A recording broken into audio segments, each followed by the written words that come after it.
Do you also think that learning language should be not only easy, but fun?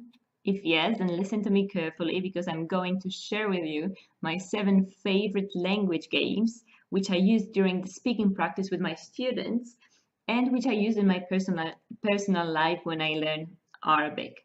You can use them without any resources, any tools. All you need is a little bit of imagination, creativity, and eagerness to learn. My name is Paulina Lipiec, and I'm a teacher on italki and Verblink. Also, you can find me on my website www.polskidaily.eu, as well as here in 1000 Reasons to Learn Polish. Okay, so why would you like to learn to play games?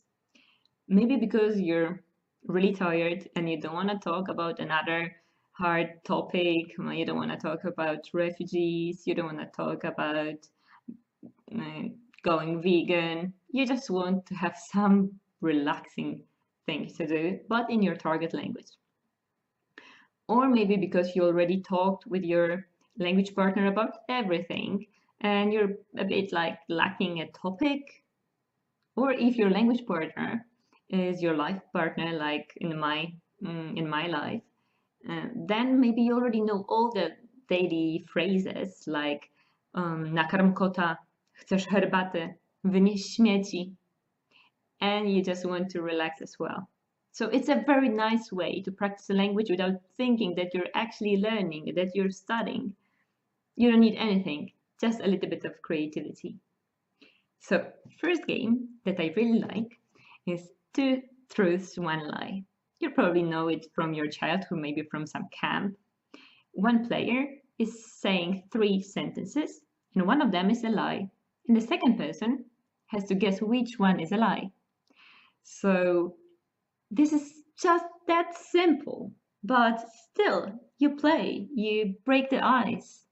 So you're not learning a language. Yes, you are learning a language, but you're not studying the language. That's so easy. The next one was introduced to me by Patricia, and maybe she even created this game, I'm not sure. But this is perfect game to practice locative case. I really recommend it. So the first player is saying what is he or she thinking about, and the second player has to guess where the first player is now. So let's say that I say myślę o biletach, myślę o kinie, myślę o George'u Clooney'u. Jestem na rozdaniu Oscarów. I'm at the Oscar ceremony.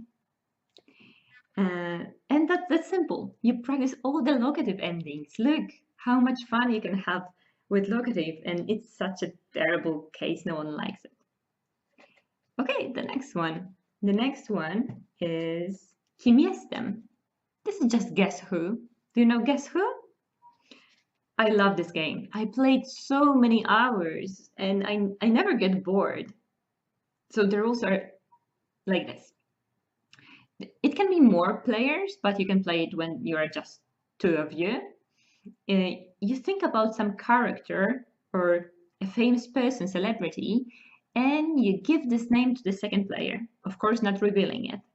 And the second player has to guess who she or he is, asking only yes/no questions, which is perfect because in normal practice you don't ask this many questions. Mostly teachers just push you to speak, but you don't ask questions, which is actually reverse to the natural life situation. We ask questions all the time. Gdzie jest apteka? Jak dojdę do supermarketu? This is very useful. And the next one would be building a story.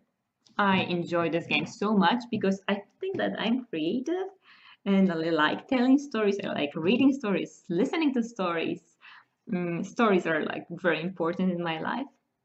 So you just start with a random sentence and the second person has to tell the second sentence to make the story going. There can be more players and it's perfect, of course, even more interesting, but 2 people are enough.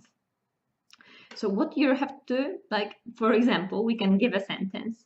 Dawno, dawno temu był sobie kot, który chciał być człowiekiem. Long, long time ago, there was a cat who wanted to be a human. And here the second player can tell the rest of the story. If you want, maybe you can start the story. Like I already started it, but maybe you can continue in the comments and let's see when it leads us. That would be amazing.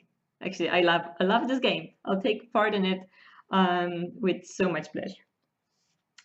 The next one is to practice vocabulary. And it's just called I Spy with My Little Eye. I learned this game when I was teaching at school. And I was working with 9-year-old children. I had to learn a lot about games and gaming and teaching languages. And you can play it with your life partner, and it's a perfect situation when you're stuck in the traffic. Imagine you're somewhere in like terrible traffic and the car is not moving at all. You're bored, you're tired, you're nervous, but you can use this moment. You can say, hey, I spy with my little eye something that begins with M. And it can be most, a bridge. It can be mama, a mother just walking with a baby. It can be anything. And you can practice the vocabulary about tongue. Brilliant, isn't it? It's not my idea, of course, but I use this game. And another one, the next one is mostly for partners, and I use it with my husband. At least I try. I'm more like a player in this context. And I called it Królowie Absurdu, the Kings of Absurd. And you just come back from work and you start telling about your day, telling a total lie. For example, I can come back from work. I work at home, but he can come back from work and I can start saying, Kochanie, dzisiaj obrabowałam bank. Honey, today I robbed the bank. And then he can say, that's wonderful, to wspaniale, bo będziemy mieć dziecko. That's wonderful because we're going to have a baby.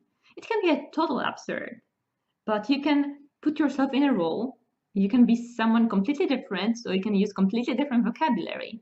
Maybe if you're advanced, you can give yourself a manner. Maybe you can speak like someone very eloquent, or maybe you can be like someone like a laborer that speaks a very rough language, or you can be in a formal conversation. Just put yourself in a role and be someone else, and you'll see how much fun it is.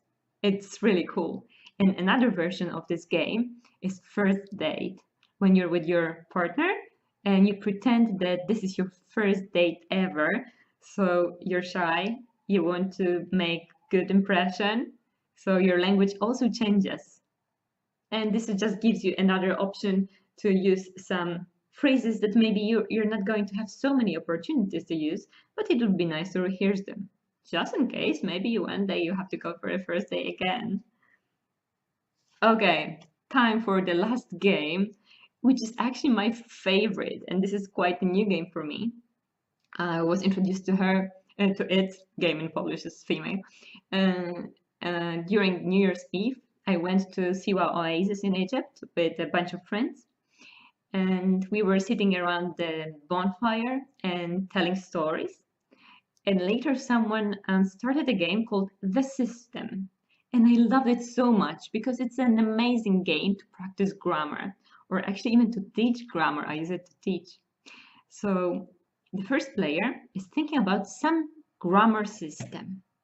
For example, I'm going to use accusative. And I tell a sentence. I say, mam kota. And the next person has to think, okay, but what's the system? She said mam, so maybe the system is the first person singular in present tense. So he says, potrzebuję pieniędzy. But in this sentence, it's genitive, it's not accusative. So I say, poza systemem. Sorry, poza systemem. And I give him another sentence.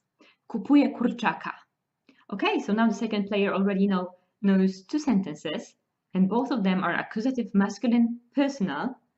So well, now he can guess and tell the real system and tell a sentence in the new system. I hope that I explained it quite well.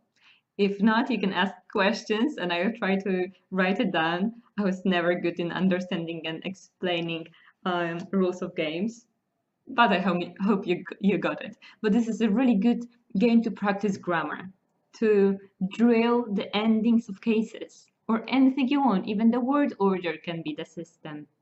So if you're a teacher, I also recommend it to use with your students. Okay, that would be it.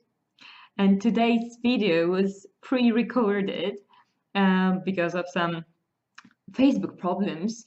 And I hope that it doesn't bother you and you will still like us. And because I noticed that so many of you can't see our posts, and I'm very sorry because of it, because we want to share all the posts with all of you. That's why I recommend you to just go to Follow tab and instead of default, click on See First. Okay, so then we can spread the message about how lovely Polish is with many people without any problems. And I would also like to invite you to our Facebook group, Polish for Foreigners, Mówimy po polsku, where we share even more content, some unique and exclusive content that we create, and we really write so many exercises every single day. So see you there, hopefully. Bye.